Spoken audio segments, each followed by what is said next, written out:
الحمد لله الذي خلق الإنسان وعلمه البيان. الصلاة والسلام على حبيب الرحمن سيد الإنس والجان صاحب الجود والإحسان سيدنا ومولانا محمد المبعوث بخير الملل والأديان وعلى آله وأصحابه بدور الإيمان. أما بعد فأعوذ بالله من الشيطان الرجيم. بسم الله الرحمن الرحيم. والنازعات غرقا والناشطات نشطا والسابحات سبحا فالسابقات سبقا فالمدبرات امرا. صدق اللہ مولانا العظیم. ان اللہ وملائکتہ یصلون علی النبی یا ایہا الذین آمنوا صلوا علیہ وسلموا تسلیما. الصلاۃ والسلام علیک یا رسول اللہ وعلى آلك وأصحابك يا حبيب الله. الصلاة والسلام عليك يا ختيم الأنبياء والمرسلين وعلى آلك وأصحابك يا رحمة للعالمين. فاضل ذی شان حضرت علامہ مولانا محمد زمان جلالی صاحب زید شرفہ، فاضل نوجوان حضرت علامہ محمد زبیر چشتی صاحب، فاضل ذیشان حضرت علامہ مولانا حافظ توقیر احمد ضیاء صاحب، انتہائی واجب التکریم علماء کرام، برادران اسلام، حاضرین و سامعین، شب جمعۃ المبارک ہے، مسجد کا پاکیزہ ماحول ہے اور حسن اتفاق ہے کہ ربیع الثانی شریف کی 11ویں رات ہے. آج بغداد شریف میں حضور غوث اعظم کا عرس منعقد ہوا. ہم یہاں ڈنگا سے عقیدتوں اور محبتوں کے گلدستے بغداد شریف بھیج رہے ہیں، کیونکہ آج 11ویں رات ہے ربیع الثانی شریف کی. یوں بھی جب شب جمعۃ المبارک آتی ہے تو آباء و اجداد کی روحیں اپنی اولاد کی طرف دیکھتی ہیں اور دعا کا انتظار کرتی ہیں. تو درس قرآن کے اختتام پر ہم جمیع امت مسلمہ مرحومہ کو ایصال ثواب کریں گے. اللہ کریم درس قرآن کی اس محفل کو ہم سب کے لیے باعث رحمت، باعث ہدایت اور باعث نجات بنائے. کچھ عرصہ پیشتر 30واں پارہ اس کے ترجمے کا آغاز کیا گیا. تو 30ویں پارے کی دوسری سورہ مبارکہ پہلی 5 آیات تلاوت کرنے کا شرف حاصل کیا ہے. 30واں پارہ اور تیسرا رکوع. سورہ والنازعات مکی صورت ہے اور 40 آیتوں پر مشتمل ہے. 2 رکوعوں پر یہ سورہ مبارکہ مشتمل ہے. اسلام نے ہمیں جو عقائد دیے ہیں ان میں 3 عقائد بنیادی حیثیت رکھتے ہیں.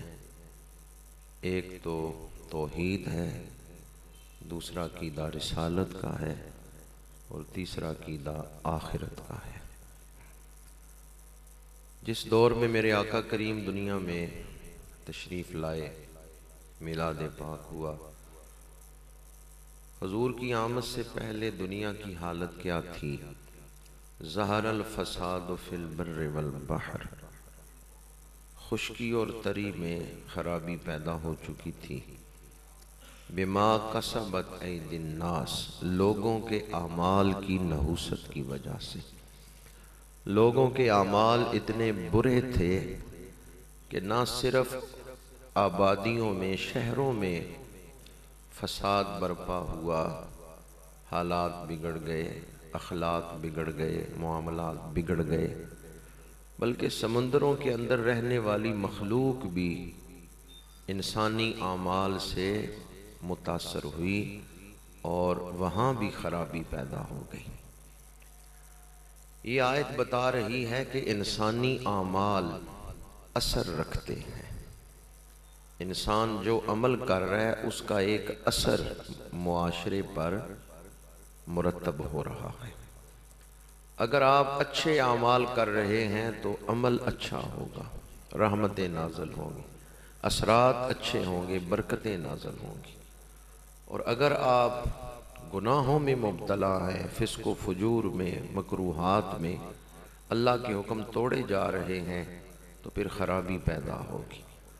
اور وہ جو برے اعمال کی نحوست ہے وہ صرف انسانوں تک نہیں ہوگی، جانوروں تک پہنچے گی۔ سمندروں کے اندر جو مخلوقات ہے وہ بھی ہمارے اعمال سے متاثر ہوتی ہیں۔ یہ حدیث آپ نے سنی ہوگی، مشکات شریف میں ہے کہ سمندروں کی مچھلیاں علماء کے لیے دعا کرتی ہیں۔ تو مچھلیاں کیوں علماء کے لیے دعا کر رہی ہیں؟ اس لیے کہ علماء علمی مصروفیات میں مشغول ہیں، تو دین کے علم کی مصروفیت کی وجہ سے رحمتیں نازل ہو رہی ہیں، بارشیں نازل ہو رہی ہیں، اور ان رحمتوں سے سمندروں کی مخلوقات بھی مستفید ہو رہی ہیں۔ تو آج پہلی بات جو آپ کی خدمت میں عرض کر رہا ہوں وہ یہ ہے کہ ہم جو بھی اعمال کر رہے ہیں ان کا اثر ہماری اپنی شخصیت پر بھی ہے، ہمارے گھر پر بھی ہے، اور ہمارے معاشرے پر بھی ہے۔ دوسری بات، ظہر الفساد فی البر والبحر بما کسبت ایدی الناس، حضور تشریف لائے، معاشرہ بگڑا ہوا ہے، دنیا میں ایک فساد بپا ہے۔ تو آپ نے اس بگڑے ہوئے معاشرے کو صرف 23 سالوں میں اتنا سنوار دیا ہے کہ اب اس معاشرے میں رہنے والے لوگوں کی زیارت کے لیے آسمان سے فرشتے نازل ہو رہے ہیں۔ ان الذین قالوا ربنا اللہ ثم استقاموا تتنزل علیہم الملائکہ۔ میرے آقا کریم نے چند سالوں میں اس بگڑے ہوئے معاشرے کو اتنا پاکیزہ بنا دیا ہے، ایسا سنوار دیا ہے کہ اس معاشرے میں رہنے والے لوگوں کی زیارت کے لیے آسمان سے فرشتے اتر رہے ہیں۔ 23 سالہ محنت سے حضور نے جو معاشرہ قائم فرمایا، اس معاشرے میں جہالت نہیں تھی، جاہلیت نہیں تھی، خدا پرستی تھی، اور اس معاشرے میں حقوق اللہ اور حقوق العباد ادا ہو رہے ہیں۔ وہ معاشرہ ایک مثالی معاشرہ تھا۔ سوال یہ ہے کہ بگڑے ہوئے معاشرے کو حضور نے ٹھیک کیسے کیا؟ آپ نے اصلاح معاشرہ کیسے فرمائی؟ میرے آقا کریم نے اس بگڑے ہوئے معاشرے کی اصلاح کی بنیاد رکھی ہے تو کلمہ طیبہ پر رکھی ہے۔ سب سے پہلے آپ نے کیا فرمایا اہل مکہ سے؟ قولوا لا الہ الا اللہ۔ حضور نے سب سے پہلے انہیں کلمہ پڑھایا ہے۔ تو بگڑے ہوئے معاشرے کی بنیاد حضور نے جس شے پر رکھی ہے وہ ہے پہلا کلمہ طیب۔ طیب معنی پاک، لا الہ الا اللہ محمد الرسول اللہ صلی اللہ علیہ وآلہ وسلم۔ پہلا حصہ ہے توحید، اللہ کے سوا کوئی عبادت کے لائق نہیں۔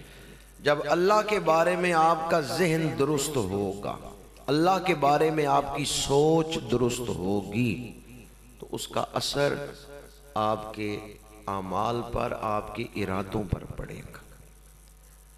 سب سے پہلے حضور نے اللہ تعالیٰ کی حاکمیت، اللہ تعالیٰ کی معبودیت، اس کا الہ ہونا منوایا ہے۔ اور جب کوئی انسان اللہ کو مان لے گا، اس کے اعمال پر کیا اثر پڑے گا؟ ایک مثال دے رہا ہوں، حدیث پاک ہے، میرے آقا تشریف لا رہے ہیں، ایک صحابی اپنے غلام کو کوڑا مار رہے ہیں، پشت کی طرف سے حضور تشریف لا رہے ہیں، تو آپ نے فرمایا جیسے یہ تیرے آگے تیرا غلام مجبور ہے کہ یہ تیرا غلام ہے، تو بھی کسی کا بندہ ہے۔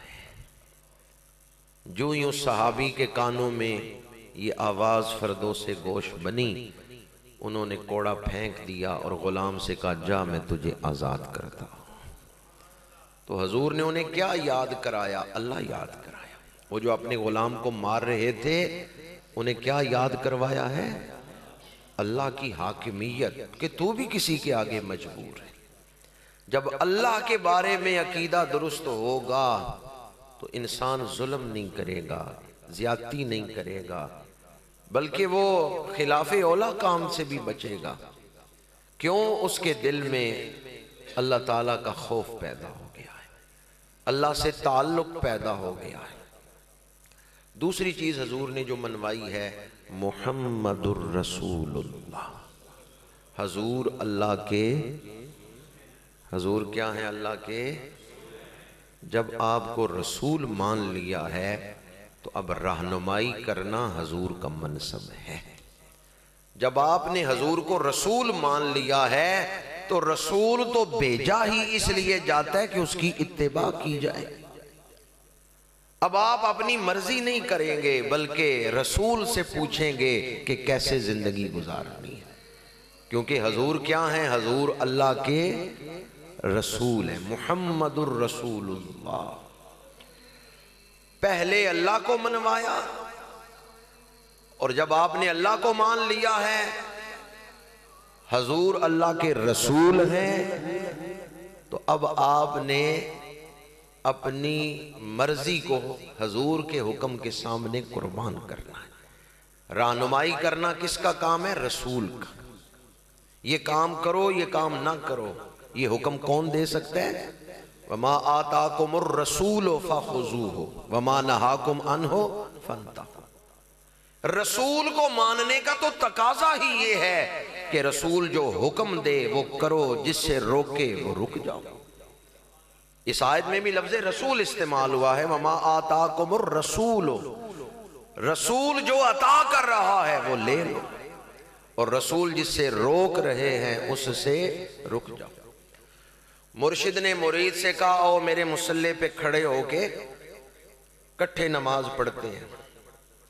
مرید نے کہا توبہ توبہ، آپ کے مصلی پہ میں پیر رکھوں؟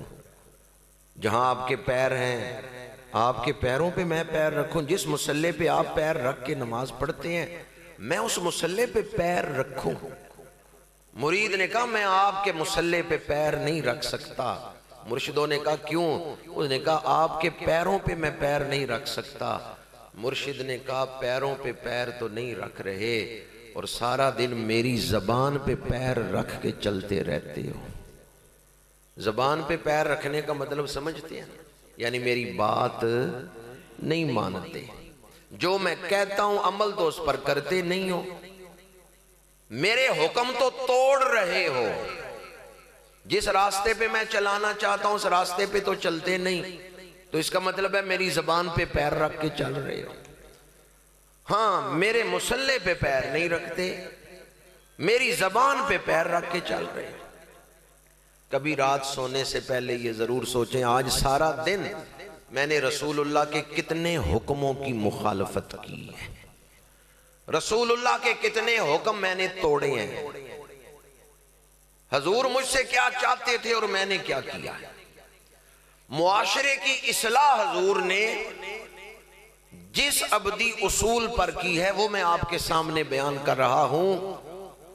3 بنیادی عقائد اسلام نے دیے، توحید، رسالت اور آخرت۔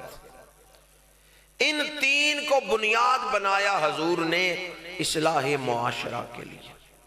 جب یہ تینوں چیزیں صحابہ کرام کے دلوں میں حضور نے اتار دی ہیں، صحابہ کا کردار اتنا پاکیزہ ستھرا اعلیٰ ہو گیا ہے کہ اب فرشتے ان کی زیارت کے لیے اتر رہے ہیں۔ دوپہر کا وقت ہے، میرے آقا کریم مسجد نبوی میں قیامت کا ذکر کر رہے ہیں، حشر کی گرمی کا ذکر کر رہے ہیں۔ ایک جوان صحابی اٹھے، مسجد سے باہر نکل کے ریت پہ لیٹ گئے۔ عرب کی دوپہر، شدید گرمی، ریت پہ لیٹ گئے، تڑپنے لگے۔ میرے آقا کریم صحابہ سے فرماتے ہیں جاؤ اپنے بھائی کو اٹھا کے لاؤ۔ صحابہ گئے، اس جوان صحابی کو اٹھا کے مسجد کے اندر لے آئے۔ میرے آقا کریم نے فرمایا جب میں قیامت کا اور دوزخ کا ذکر کر رہا تھا تو مسجد سے اٹھ کے باہر کیوں گیا اور گرم ریت پہ کیوں لیٹ گیا؟ تو وہ عرض کرتے ہیں یا رسول اللہ آپ دوزخ سے ڈرا رہے تھے، میں نے اپنے نفس کو سمجھانے کے لیے یہ طریقہ اختیار کیا کہ میں جا کے گرم ریت پہ لیٹ گیا۔ جب گرم ریت نے میرے بدن کو جلایا اور میں تڑپنے لگا تو میں اپنے آپ سے کہہ رہا تھا دنیا کی گرمی تو تو برداشت نہیں کر سکتا، حشر کی گرمی کیسے برداشت کرے گا؟ یہ طریقہ میں نے اپنے آپ کو سمجھانے کے لیے اختیار کیا۔ میرے آقا کریم نے فرمایا میرا رب فرشتوں کی محفل میں تیرے اوپر فخر کر رہا تھا۔ تو تین باتیں میں نے آپ کے سامنے بیان کی ہیں کہ میرے آقا کریم صلی اللہ علیہ وآلہ وسلم نے اس بگڑے ہوئے معاشرے کی اصلاح کیسے کی۔ آج اگر ہمارے ہاں تبلیغ بھی بہت ہو رہی ہے، دین بھی بہت بیان ہو رہا ہے، اور پھر بھی معاشرے پہ وہ اثرات ہمیں عملی طور پہ نظر نہیں آتے، تو اس کا مطلب ہے کہ ہم نے دین کو بھی رسم بنا لیا ہے، دین کو بھی ایک معاشرتی رواج بنا لیا ہے، اور دین کی حقیقت جو ہے اس سے ہمارے دل محروم ہو گئے ہیں۔ خرد نے کہہ بھی دیا لا الہ تو کیا حاصل، دل و نگاہ مسلمان نہیں تو کچھ بھی نہیں۔ اگر آخرت پہ ایمان پختہ ہو، آخرت پہ ایمان درست ہو اور بندہ دنیا کو مسافر خانہ سمجھے تو پھر وہ غفلت سے نکل سکتا ہے، لیکن اگر دنیا کو ہی سب کچھ سمجھ لے، دنیا سے ہی دل لگا لے اور آخرت کو بھول جائے تو پھر حالت کیا ہے؟ میرے آقا کریم نے فرمایا ایک وقت آئے گا غیر مسلم قومیں تمہارے اوپر حملہ کریں گی جس طرح کوئی بھوکا کھانے کے دسترخوان کی طرف دوڑتا ہے۔ صحابہ نے عرض کیا یا رسول اللہ صلی اللہ علیہ وسلم کیا اس وقت ہماری تعداد تھوڑی ہوگی؟ فرمایا نہیں، تمہاری تعداد بڑی ہوگی۔ یا رسول اللہ پھر کیا سبب ہے کہ وہ لوگ ہمارے اوپر حملہ کریں گے، ہمارے اوپر چڑھائی کریں گے؟ فرمایا تمہارے دلوں کو وہن کی بیماری لگ جائے گی۔ یہ وہن کیا ہے؟ فرمایا دل دنیا کی فکر تو کریں گے، آخرت کی فکر نہیں کریں گے، اور دنیا کی زندگی سے محبت کریں گے، موت سے ڈریں گے۔ جب یہ دو چیزیں پیدا ہو جائیں، آخرت کی فکر ختم ہو جائے، صرف دنیا کی فکر، صرف اس جہان کی فکر ہو اور آخرت کی فکر نہ ہو، بندہ موت سے ڈرے، زندگی سے پیار کرے، تو اس کے دل کو وہن کی بیماری لگ گئی۔ 30ویں پارے میں زیادہ تر صورتیں ایسی ہیں جن میں قیامت کا ذکر ہے، قسمیں اٹھا اٹھا کے اللہ پاک نے قیامت کا تذکرہ کیا ہے، حشر سامانیوں کو بیان کیا مختلف پہلوؤں سے۔ ویسے قرآن پاک میں 1000 سے زیادہ آیتیں ہیں جن میں آخرت کا ذکر ہے۔ آج جو سورہ مبارکہ کا آغاز ہوا ہے، اس کے ابتدا میں بھی جو 5 قسمیں فرشتوں کی اٹھائی گئی ہیں، تو ان کا جواب قسم کیا ہے؟ قسمیں یہاں موجود ہیں، جواب قسم کیا ہے کہ قیامت آ کے رہے گی اور تمہیں قیامت کے دن اپنے اعمال کا حساب دینا ہے۔ پہلے اللہ کریم نے فرشتوں کی قسمیں اٹھائی، وہ فرشتے جو دنیا اور آخرت کے درمیانی سنگم پہ آ کے انسان کو دنیا سے آخرت میں منتقل کرتے ہیں ان کی قسمیں اٹھائیں۔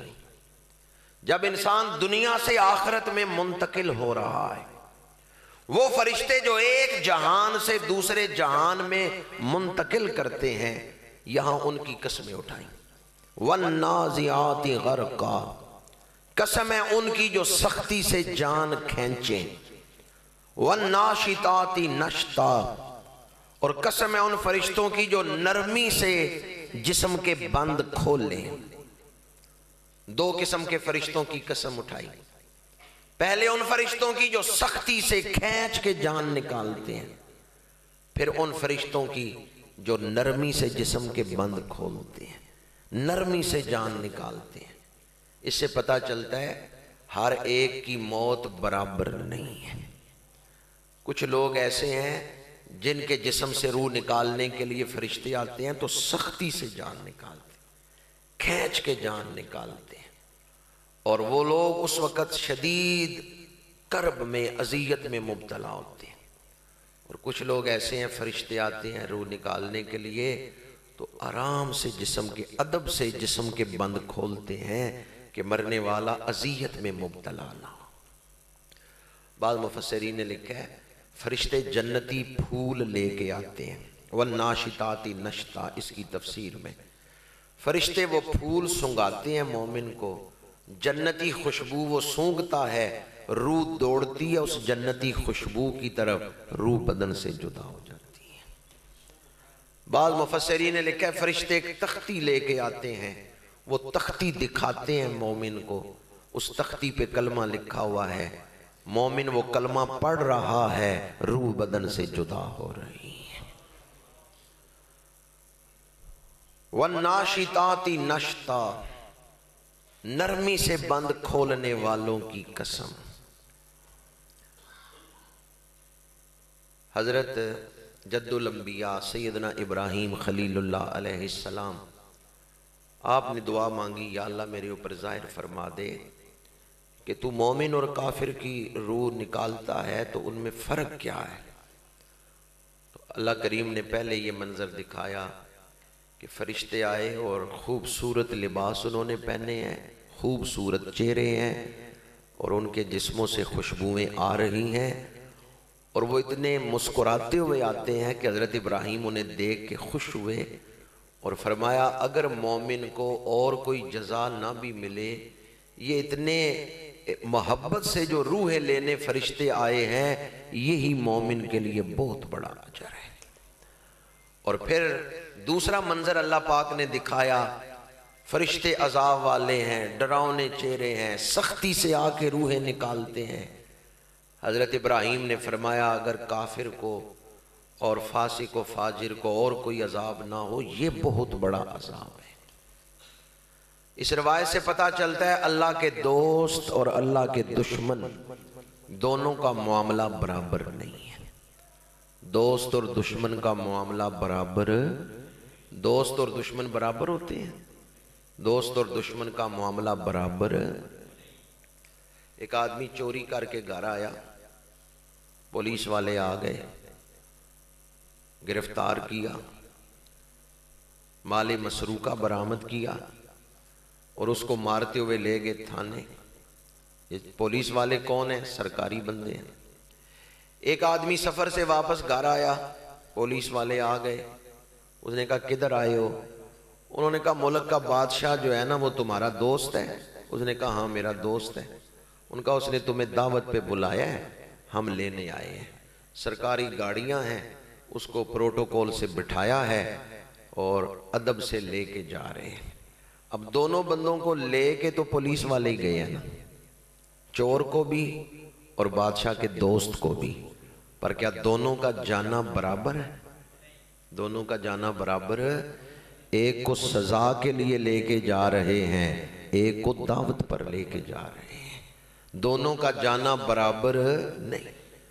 دنیا سے ہم سب نے جانا ہے، امیر ہو غریب ہو، بادشاہ ہو فقیر ہو، عالم ہو جاہل ہو، دنیا سے سب نے جانا ہے، پر واپسی کا انداز ایک جیسا نہیں ہے۔ واپسی کی کیفیت ایک جیسی نہیں ہے. کچھ لوگ ایسے ہیں جب بدن سے روح نکلتی ہے تو روح بدن کو سلام کر رہی ہے، بدن روح کو سلام کرتا ہے. روح کہتی ہے جسم تو بڑا نیک تھا، تو نے بڑے سجدے کیے، نمازیں پڑھی، روزے رکھے، اے جسم تو بڑا نیک تھا، آج میں سعادت کے ساتھ جا رہی ہوں. جسم کہتا ہے اے روح میری کیا نیکی ہے، نیکیاں ساری تیری ہیں، تو اچھی روح تھی مجھ سے نیکیاں کرواتی رہی. روح جسم پہ خوش ہے، جسم روح پہ خوش ہے. روح جسم کو مبارک دے رہی ہے، جسم روح کو مبارک دے رہا ہے.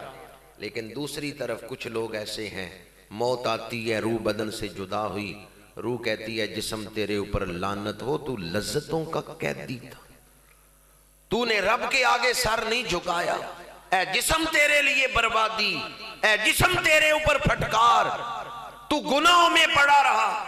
جسم کہتا ہے مجھے کیوں لعنتیں بھیج رہی ہو، تیرے اوپر لعنت ہو، تو بری تھی مجھے برے کام کرواتی رہی. اب آپ مجھے بتائیں، ایک طرف روح جسم کو مبارک دے رہی ہے، دوسری طرف روح جسم پہ لعنت بھیج رہی ہے، دونوں برابر ہیں؟ دونوں کی موت ایک جیسی ہے؟ عارف کھڑی کہتے ہیں واہ واہ موت محباں والی تے وچ عشق دے مرنا، مرن تو پہلے راضی ہو گئے تے اسرائیل کی کرنا. اور کوئی مر جائے تو ہم کہتے ہیں آہ فلاں مر گیا، پر عاشق کی موت پہ عارف کھڑی کہتے ہیں واہ واہ موت محباں والی. قلائد الجواہر میں حضور غوث اعظم شہنشاہ بغداد آخری لمحات ہیں تو آپ اپنے قریب بیٹھے ہوئے صاحبزادگان خلفاء اور مریدین سے فرماتے ہیں حلقہ کھلا کر دو، کچھ ایسے لوگ آ رہے ہیں جو تمہیں نظر نہیں آ رہے. پھر آپ نے سلام کا جواب دیا ہے. اہل محفل کہتے ہیں سلام دینے والا ہمیں نظر نہیں آیا. حضور غوث اعظم سلام کا جواب دے رہے ہیں، اور سلام کا جواب وعلیکم السلام یہ فرمانے کے بعد آپ فرماتے ہیں تو ہمیں مار سکتا ہے، تمہیں تو یہ بھی نہیں پتا ہم رہتے کس جہان میں. علماء فرماتے ہیں یہ آپ کی گفتگو ہوئی ہے فرشتوں کے ساتھ جو روح لینے آئے. آپ نے فرمایا تم ایک ڈیوٹی دے رہے ہو کہ روح کو بدن سے جدا کرتے ہو، ورنہ تمہیں تو یہ بھی پتا نہیں کہ ہم رہتے کس جہان میں. مقربین کی ارواح قرب الہی کے کس مقام پر ہیں فرشتے اس کی خبر نہیں رکھتے. مقربین الہی کس مقام پر ہیں فرشتے بھی اس مقام سے واقف نہیں. حضور غوث اعظم فرماتے ہیں تم ہمیں مار سکتے ہو، تمہیں تو یہ بھی نہیں پتا ہم رہتے کس جہان میں ہیں. یہ ہے اہل اللہ کا آخری وقت. حضرت پیر بلے شاہ قصوری لکھتے ہیں بلے شاہ اسی مرنا نہیں، گور پیا کوئی اور، گور پیا کوئی اور. جسم کو مٹی میں رکھا جاتا ہے لیکن روح کی موت نہیں. روح ایسی مخلوق ہے جو مرتی نہیں ہے. روح اور زندگی ایک ہی چیز ہے. روح بدن میں رہے پھر بھی زندہ ہے، روح بدن سے نکل جائے پھر بھی زندہ ہے. روح کے لیے موت نہیں.